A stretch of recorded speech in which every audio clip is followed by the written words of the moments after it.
Hello and welcome to this week's feature interview. We've got a very special guest with us today, the Emory and Henry's president, Dr. Reichard.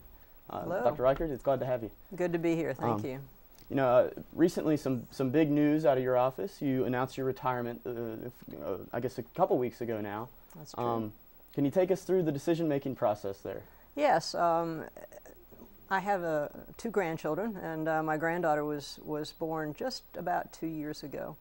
And with that change in our lives, I began thinking about what would be a good time to leave Emory and Henry. How could I make sure that everything that I need to do is left the institution in good shape? And so I began the process then, and certainly over the summer, really reflected on it very deeply and thought this would be a good time for the institution.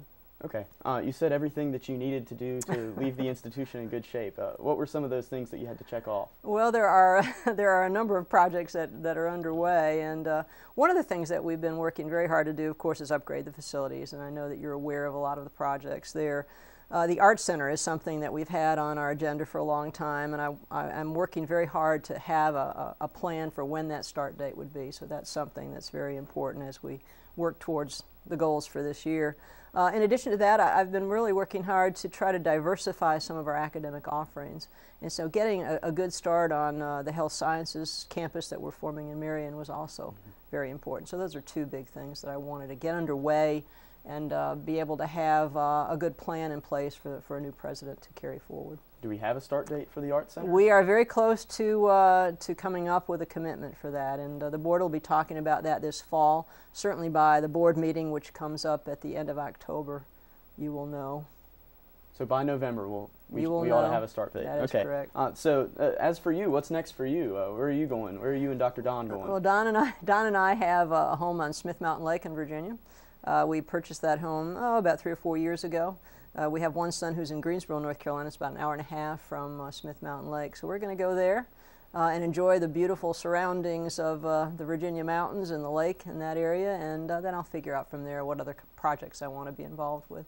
So perhaps not a permanent retirement on your end? I think it's a permanent retirement. I may be involved in projects that people would like me to be involved in, but in terms of working full-time, it's a permanent retirement. Okay. Now we did touch on a lot of the construction that's going on campus. We've got the field house, which was just finished, I guess opened this past week, and the new dorm that's going in, some parking lots. Can you take us through how that's going and where you see those projects ending up? Right. Well, the field house, of course, we were in the field house this weekend, and we have a major celebration of the opening of the field house on homecoming. So I hope a lot of people will come to that.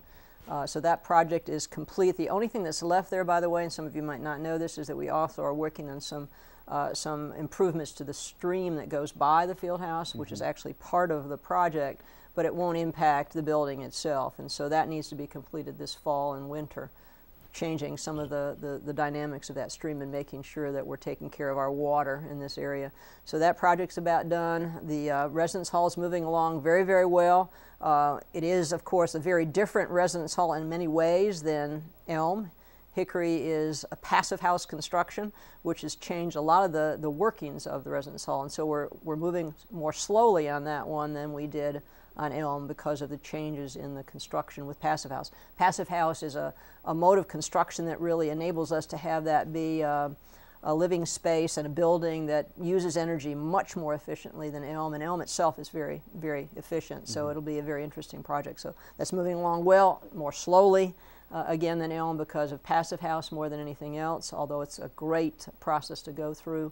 And then the parking lots are actually a part of the Hickory Hall project, have to do more than anything with the fact that we are moving some of the parking that's behind Martin Brock, where Hickory is located, and needing additional parking. And so the parking that you see by the stadium is meant to replace that and actually have additional parking for some long-term needs that we have with respect to parking. The parking should be done by homecoming, the same time that we'll be doing the grand opening of the field house. So all of that's come along pretty well. Okay, and another major to me at least, construction project that wasn't necessarily run by the college but is on campus is McAdoo's, and it opened this past week. Right. Have you been there yet, and what was your impression? I think it's fantastic. It exceeded my expectations. The quality of the construction you know, I knew they would do a good job, but the upgrades to that building are much beyond anything I expected. And then having, you know, the kind of menu that McAdoo has, very exciting. And yes, I've had dinner there already a couple of times, even though it's just been opened. Was there Saturday night, by the way, after our football game, and there was another football game on TV, and the different folks behind those teams were cheering and yelling. So I think the environment for that place is wonderful. Very excited about McAdoo's, and glad that that's moved forward. Yeah, I really think it's going to change student life here.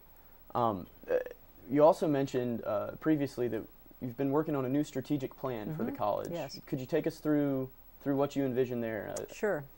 We have a college planning and assessment committee that's been working on that strategic plan. This is a regular group that meets to evaluate where we are in the strategic plan currently, and then helps to talk about any changes that might occur in the strategic plan, as well as the trustees are very responsible for this. And we've had the executive committee, the board of trustees, working on it. The new strategic plan will focus on providing us with what I would call a more comprehensive effort to provide the appropriate academic programs and other programs for our students. So, for example, moving more fully to have the health sciences be an option, especially for graduate students, is a part of that. Exploring what the health sciences might be for the undergraduate folks as well, and what those partnerships could be, is a part of that. So developing a School of Health Sciences in Marion, which really enhances the undergraduate opportunities as well, is a part of that. In addition to that, looking at the undergraduate offerings and trying to make sure that we're providing career opportunities for our students in more depth. For example, we're going to be exploring, can we provide better support for engineering? Can we provide better support for other types of professions out there? So those are some of the things that we're looking at in the strategic plan. Great. Okay. Well, Dr. Reichard, we thank you for being on the set today, and we thank you for coming on to EHCtv and for everything that you've done for the college, and we wish you luck on your way out. Well, thank you, Mark. I always enjoy working with you, and congratulations on all the good work that you do. Thank you. And now we're going to throw it to your out and about.